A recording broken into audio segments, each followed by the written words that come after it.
In North Mexico, more than 20,000 salad portions were distributed in Monterrey's Explanada de los Héroes Park during an 8-week health impact initiative led by the Adventist Church to promote a healthy lifestyle amid the growing epidemic of obesity in the country.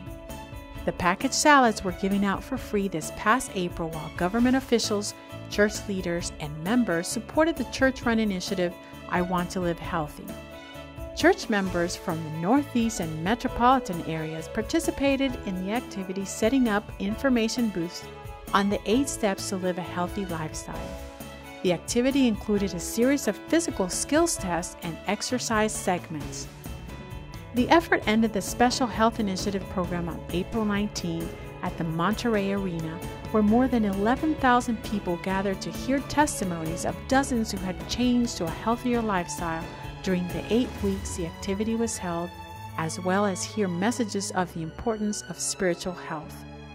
The concluding program was transmitted by Esperanza TV and 3ABN Latino. Church leaders are happy with the results of the initiative and continue to plan in the coming months to share a healthier lifestyle with the people of Nuevo León.